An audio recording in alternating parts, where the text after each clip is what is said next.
Audience from around the world, welcome to the World University's Debating Championship Public Speaking Final. Very shortly, the first of 6 finalists is going to come out and see if they can make you feel something. So the topics and the format is focused specifically on presentation style. And can you be dramatic? Can you be theatrical? And there is no limit within what we have defined. The criteria that the participants are going to be evaluated on is first, their opening and closing. Second is body language tonality. Third is the content and their narrative cohesion. Fourth is effectiveness. Did they achieve their goal? And fifth, the feeling and engagement of the audience. And in the upcoming presentations, the question is also for the audience and our judges, did they succeed in doing that? So we had 3 open rounds. The first one was the topic, the one that got away. The second one was a scenario. This is something new we introduced to public speaking, where they were given a scenario where they had to act out the character in question. The scenario was, you are a finalist on The Bachelor or Bachelorette, and you need to persuade the person who is on the show why they should choose you.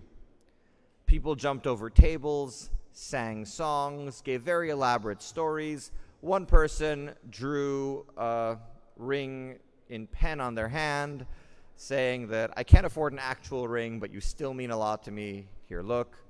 It was very dramatic and special. The semifinal was hot take. Take that however you will. For the final, we have another scenario, which we're very excited to share with everyone here. Before we get to the final scenario, I want to tell you the rules are 5-minute speeches. They have 4.5 minutes with which they have to complete the time, and the last half minute to fade out however they feel comfortable. So the grand final, 1 second. Could everyone please take a seat?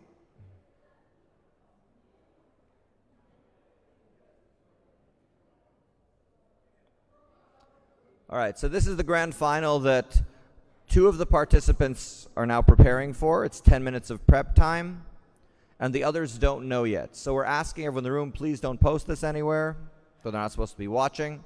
The grand final for World University's Debating Championship Public Speaking is, scenario. You are a loving single parent of a 16-year-old child living in a low socioeconomic status community. Your child has been involved in a gang-related murder, and you believe they were pressuring your child to be part of the crime. Based on your knowledge, you think it is possible your child may be tried as an adult. What would you say to the jury to convince them not to try your child as an adult? So we hope you're as excited as we are. We have an excellent panel of judges we're honored to have here today, and Valeria is going to be chairing. So without further ado, the first participant should be here very shortly. Let's give it up for them when are they here? All right, very soon. Thank you all for watching and supporting public speaking. We hope this will be a very entertaining 40 minutes.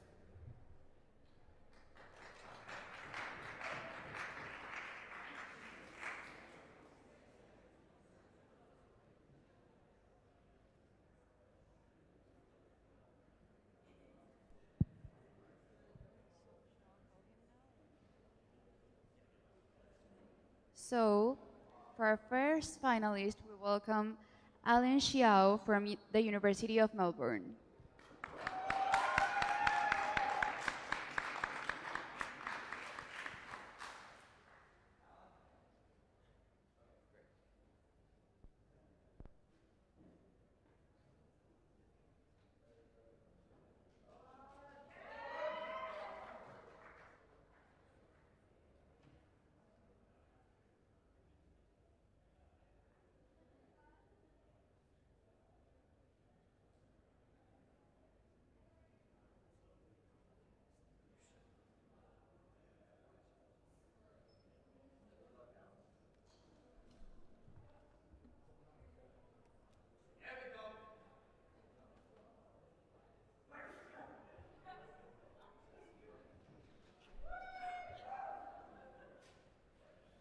Settle down, champs. Come on.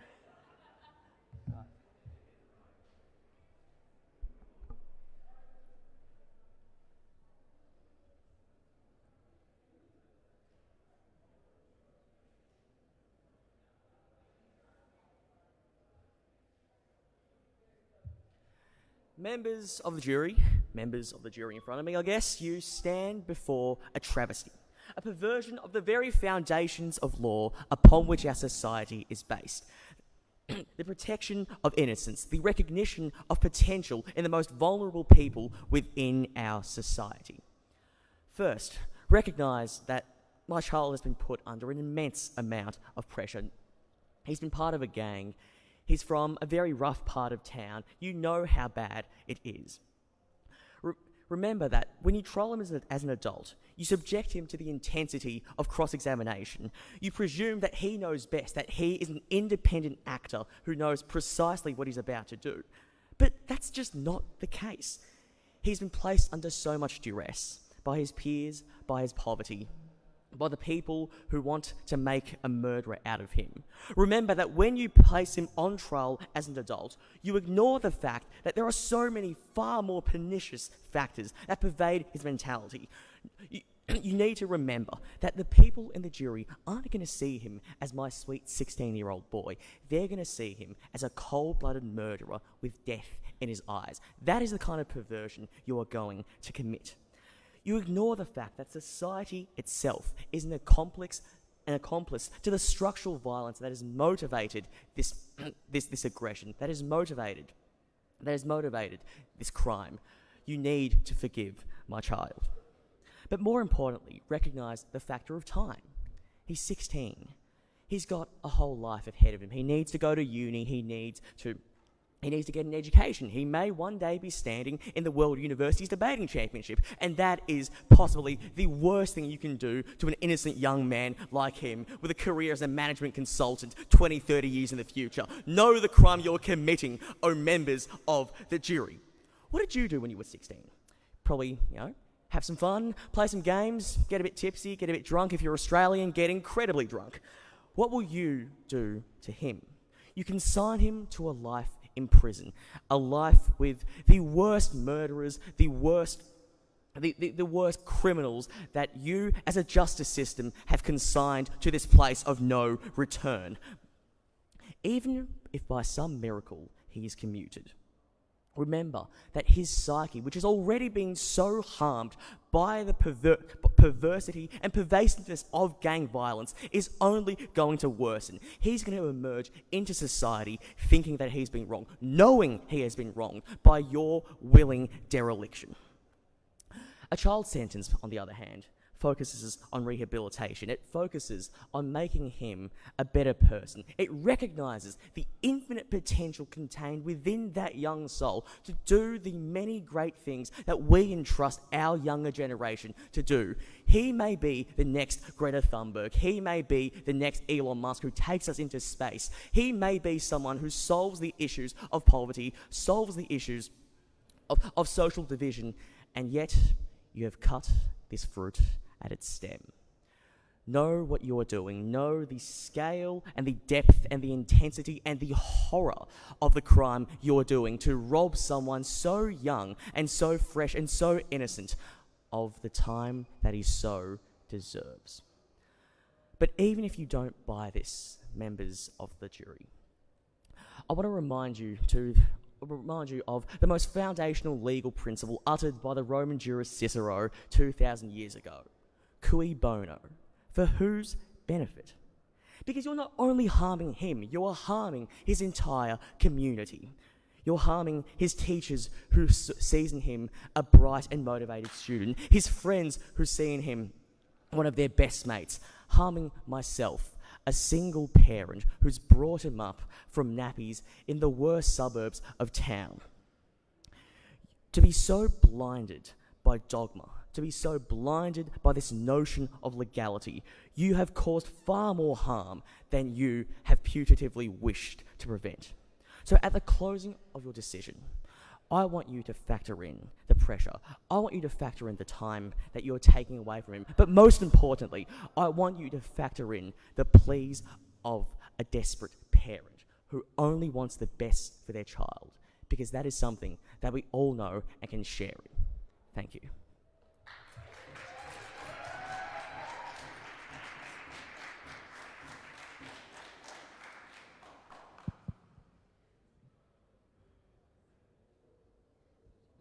Thank you so much, Alan. Now we welcome Kweku from the University of Ghana.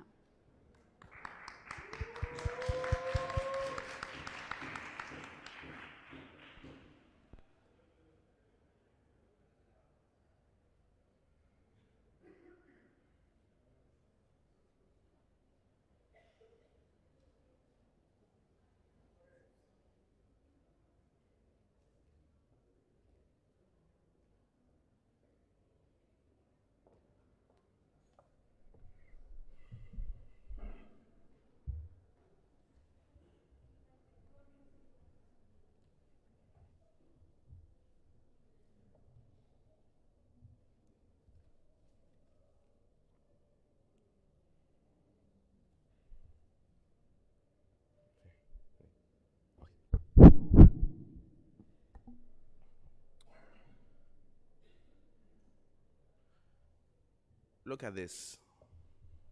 What is it? Yes, it's a pen. With this, you write liberation, you write freedom, you write captivity and pain and anger. But the pen itself does not matter. Who matters is the one holding it. And today, ladies and gentlemen of the jury, it's you. You are the one who matters. You are the one holding the pen. I am no expert in economics or philosophy or law. I don't even have a college degree. But I am an expert in going to bed each and every night, not knowing where the next meal would come from.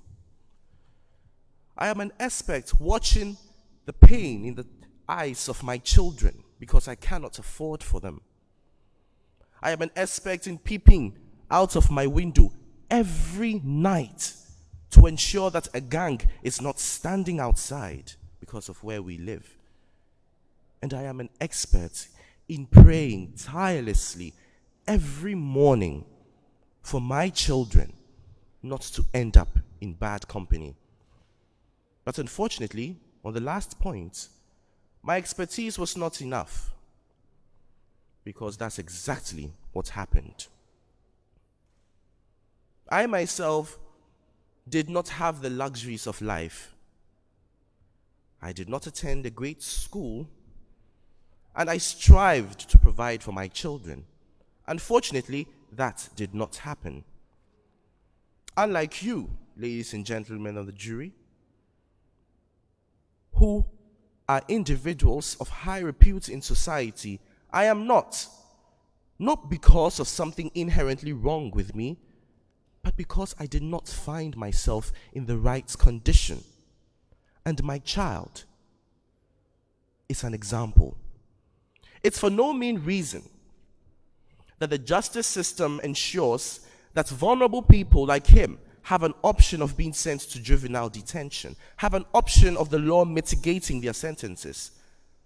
But if you look in his eyes, you see not only my failure, but the failure of you, the failure of the government, the failure of Congress, the failure of the machinery of the state to ensure that places we live are suitable for our children. He is not only my child, he is yours, because it is your taxpayers' money that provides for his education. It is your taxpayers' money that provides for his healthcare. It is your vote that puts a government in power that shapes his future. So yes, he did something wrong, and I'm not here to dispute that fact. Yes, he may have been implicit in a crime, but you have the option of holding that pen. Well, not this one. But you have an option of having power to rewrite the narrative. And I entreat you with all my heart, not just because he is my son, but because you have the power to look beyond this case and rewrite history for each and every child in unfortunate circumstances across the country. Today, you, ladies and gentlemen of the jury, have the power to tell the government that yes, you have failed, but we will take the opportunity and mitigate the harms and losses that comes to this poor boy, because it is our failure, not just his. Yes, he deserves to be punished, but that punishment should be mitigated, not just because he's a small boy, but because we all, my failure, your failure, contributed in what's happened. So when you walk out of here today, walk with your chest stamped strong and beat it, saying, yes, I had a pen. Yes, I rewrote history. And yes, I wrote liberation for a helpless poor boy whom I, a juror, came to save. Thank you all.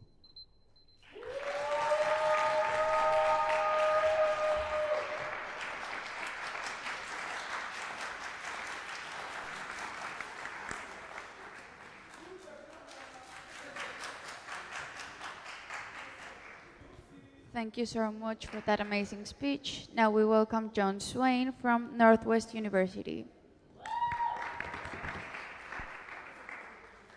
Not of success, which is something that I think that we should keep in mind throughout this conversation, not to focus on success, but of our failures, and what those failures do to us.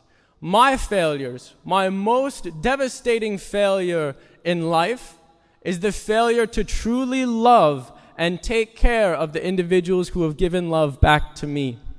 These are failures to return to society and say that I love you, and to say that you have given me every opportunity, and in return I award you the responsibility that you've entrusted to me to be a good citizen, to take care of the woman that I love, to take care of the children that I have before me. I have failed my child, and as such, it's not just the responsibility of you as citizens, but as me. I have failed my child, and this is one of the reasons why they have done what they have done. But I implore you to understand that our failures are the currencies with which we pay for our successes. So the failures that you see before you today have two options. The failures can act as a great national weight upon the shoulders of myself and upon the shoulders of society. They can bow your legs, crack your collarbones, and make you immobile to move forward. But this is not a failure that someone can use to advance their success in life. And these are the failures that I've learned are most important, is to love and take responsibility. The second story I'm going to tell you is the failure of a man who has harmed me greatly throughout my life. This is a man who's failed to provide security, who's failed to provide economic success, who's failed to provide emotional sustainability and support. And this is a story of my father. Just as I have failed my child, and just as my failures have created them acting in ways that have harmed society, as you see taking place in this trial before you, my father failed day after day to provide economically, socially, mentally, and spiritually. But when he was challenged, when two gang members broke into our house last year and in the act of violence hospitalized my father, my mother, and my younger brother, my father made a choice. He made a choice to pull on all of the failures of his past, to look at his son, to look at his wife, and know that these failures will not damn him to fail again in the future, and that all of the failures that he has enacted on us as a father, he'll pull from them, and in that moment he successfully rose to the occasion and saved the lives of his wife, my mother, and of his son, my brother, and chose to do good. and chose to overcome. And so the third story I want to tell you is a story about yourself. It's a story about each and every one of us in this room. It's a story about the reality of our failures and how we internalize those failures. And I implore you to look at my child today and understand that the failures that he has done is a problem that we all own and we share responsibility in as individuals who have partaken in this society, and that I take responsibility in this, and that my father and the generations before me take responsibility in this. But I have paid for all of my successes with all of my defeats, and so will my child. And I implore you, and I invite you to take this moment to say, will I allow this failure to be the national weight that breaks the bones of this child and immobilizes their ability to move forward and make something of themselves? I implore you to say no, and I implore you to give them the chance to pay for all of their successes with all of their defeats. J.M. Barrie once said that we are all failures. At least the best of us are. Thank you.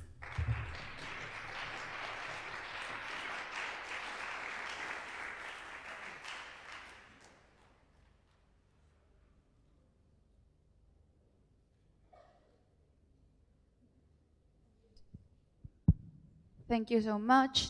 Next, we have Amanda Liang from the University of Rochester.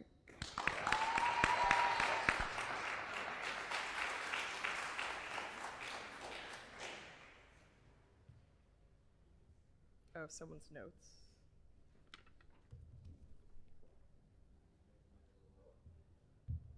Yes, I am indeed short. Hello?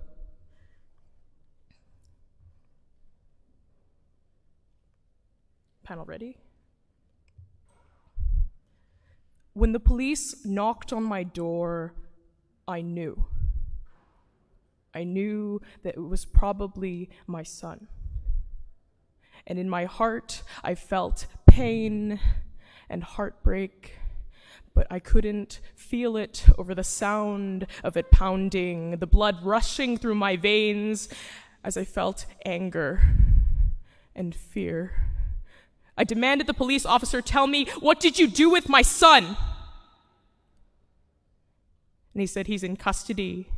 He's a violent criminal, and society must be protected from him. And I looked at him with a sense of defeat, of guilt.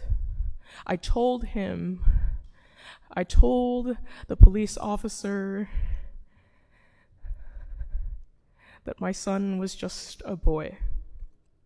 And I stand here before you, members of the jury, to tell you the same thing, that my son is just a boy. The next day, I hopped into a car and I went straight to the jail and demanded that I be able to see my son. And during this ride, it was the longest ride of my life, and I thought about three things. The first thing, I thought about my failure as a mother. I wasn't there enough. I didn't do enough. I didn't give my son the opportunity that other mothers gave their son or their children. And the second thing I thought about was how maybe he didn't have a choice. Third, I had hope. And this hope was irrational. This hope didn't make sense, and I tried my best to destroy the hope that was still in my chest as my heart rate beat and beat and beat.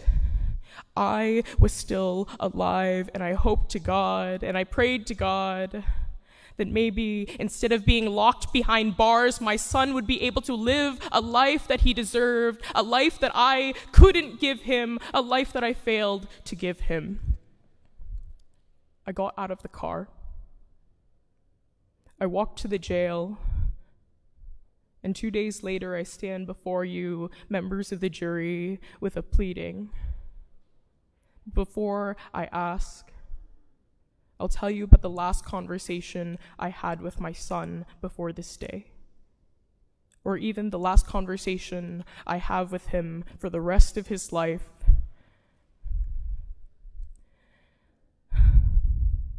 In the jail, it is cold. The wind moves through the cells, moves through the areas of which people walk. And of course, the areas where you have those phones. You know, the phones that like separate you from 2 feet. It's on the wall, things like that. I sat down and I saw my son in an orange jumpsuit. The jumpsuit that represents the oppression of the state, the ones that separate those who go free and those who stay imprisoned, stripped of the rights that they deserve as human beings. And I felt 2 things. 1, I felt guilt, and 2, I felt fear. But because I am a mother,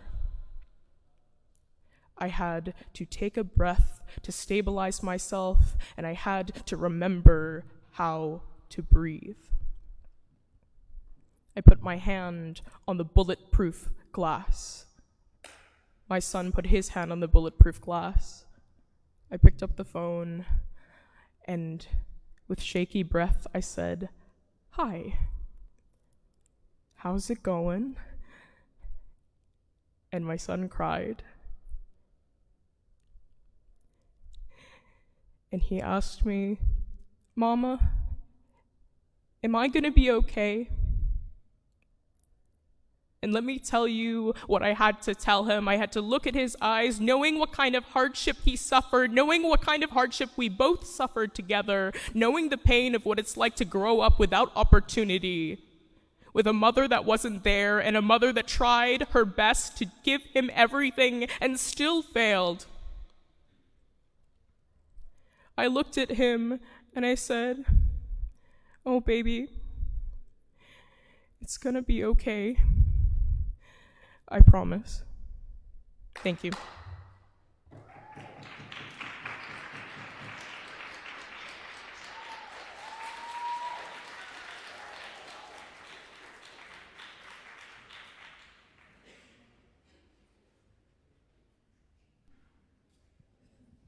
Thank you so much for that amazing speech. Next, we welcome Maureen Kier from the University of Ghana.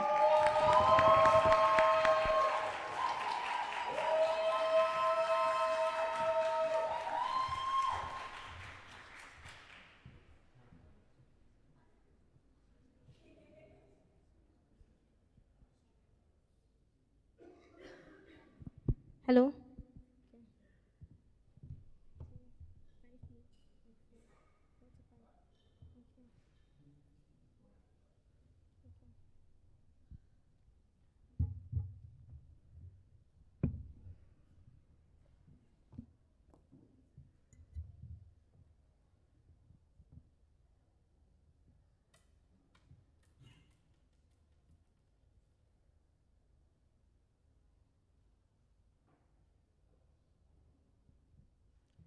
Now, do you condemn a naive little boy to a place synonymous to hell, meant for actual murderers?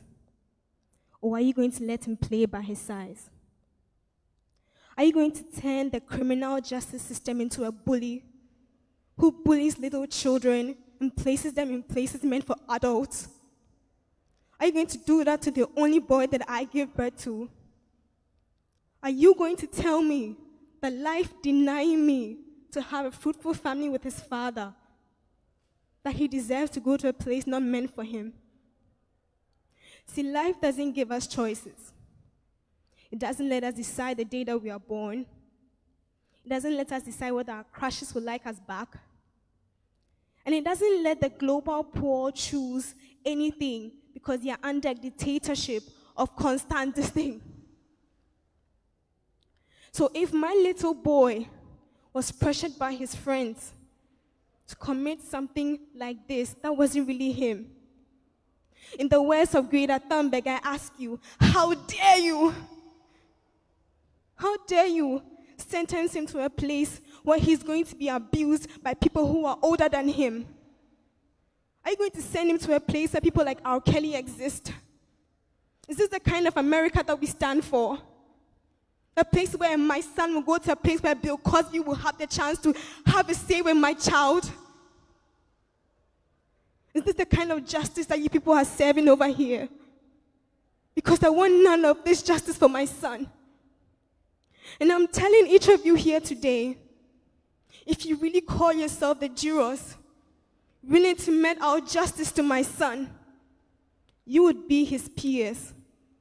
You will send him to a place that is worthy of his mate, not to a place where he's going to be wounded and shot and chewed by tigers.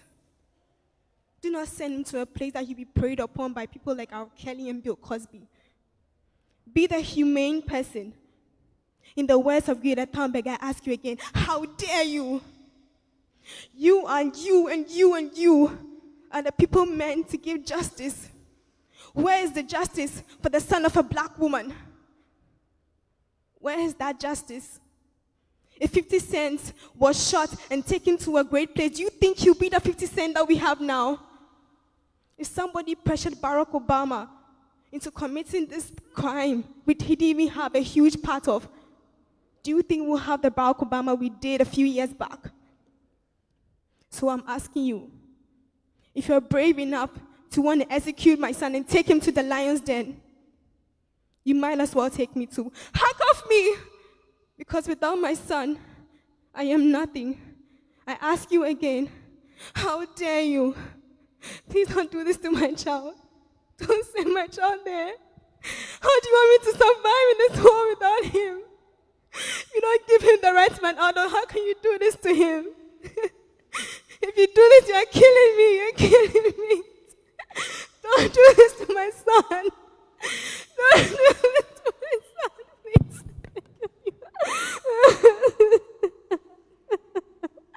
Don't do this to my son, I beg of you. If there's any morsel of justice left in this world, let the world know that this set of jurors gave justice to my son. Let the world know that you were the one to bring justice to a world that has none. Let the world know. I beg of you. Let the world know. Thank you.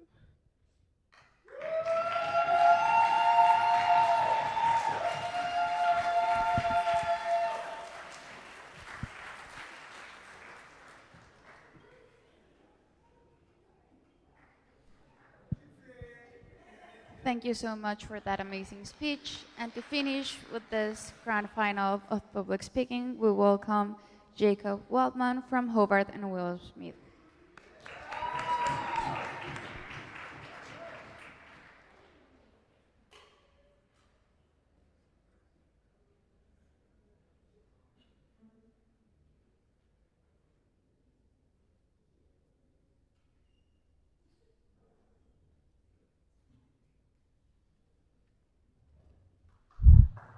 All right.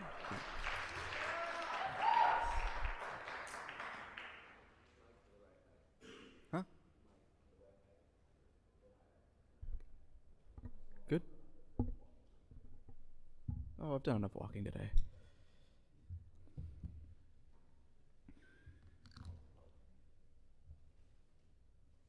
The theft of a human life is obviously the worst crime that can be committed. It's a tragic misdeed.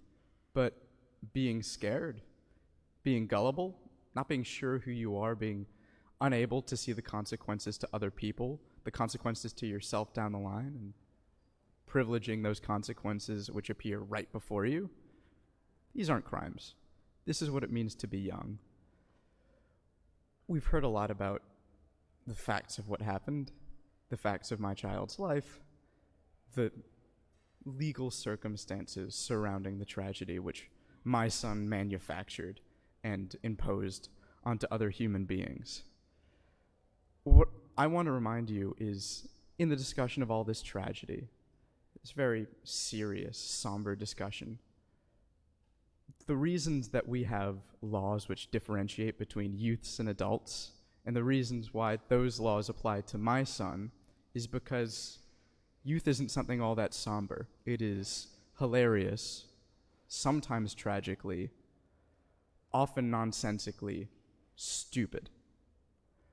My son isn't an adult, and an adult shouldn't be and a child should not be treated the way that this court wishes to treat him. I'm going to tell you guys some stories. I think partially to humanize my son, but partially to remind you that there's a difference between an adult and whatever the hell my son is. My son was smaller than he is now. He got his first suit. We got it off the rack. They had this thing at the church down the street. They had it donated. Some other kid from some other neighborhood had a suit that they'd grown out of. My son got his first suit. He had a school formal the next month. When the formal came, I called up to his room. I knocked on the door. He'd been getting ready for ages, and finally he was proud. He walked out. He had his suit on. He was ready to go. And I looked at him like, what are you doing? I'm wearing a suit. Why is the collar like that? He had no clue that you weren't supposed to pop it. It was popped when it came, and he'd been like trying to wrap his tie around it so that he was wearing it more like a scarf than you would wear, like a tie. He wasn't wearing the dress shirt that we got underneath because he didn't understand that you had to. He wasn't wearing a belt. He was wearing sandals. He had no clue. This isn't the thing that an adult does, right? When we picture an adult, we picture a grown man in his suit. We picture somebody who knows what they're doing, who's figured out what they're trying to put out into the world. This is not what my son was doing. Another time, around the same point in my kid's life, there was, snow on the ground, as there tends to be at one time of the year. Another kid had just gotten a skateboard. He was trying to do this, trick on it, but he didn't know any tricks, so the only thing he could do was flip the thing up into his hands, and he thought he was the shit. He thought he was the coolest. My kid obviously couldn't be shown up. There was a shovel that was left nearby by one of the street cleaners, so he goes, check this out, pops it up, breaks his fucking nose. This is not a thing that an adult does. An adult, a person who knows who they are, isn't running around streets trying to match the skateboard stunts of the local kids and sending themselves to the hospitals. My son probably has more place at a hospital getting treated for a broken nose than in a prison for grown adults, regardless of whatever tragedy he may have bequeathed unto the world. Another time, I guess he'd heard the word malfeasance, and he was trying to sound smart. You know how kids try to sound smart? They're not really sure about themselves. They want to show everybody that they're more grown up than they are. So he walks in, he's telling me about malfeasance, how he might be in credit card debt because he committed malfeasance. I asked him, what do you think that means? He's like, pay your bank fees, right? No. These aren't the things that an adult does. These aren't the things that an adult says. Another time, I made a joke to him about dad sweaters, those big Bill Cosby sweaters with the weird patchworks that nobody rightly should wear. And he said, a dad sweater, is that what they give you when you have a kid? I guess it's because he didn't have his dad around growing up. He thought it was something that they just gifted you when you had a child. These are things that he did when he was a kid. Jerry, what if I told you that he did all of these things in the last 4 months? Don't lock this person away in an adult prison. Youth is something which can't be punished the same way that adulthood can.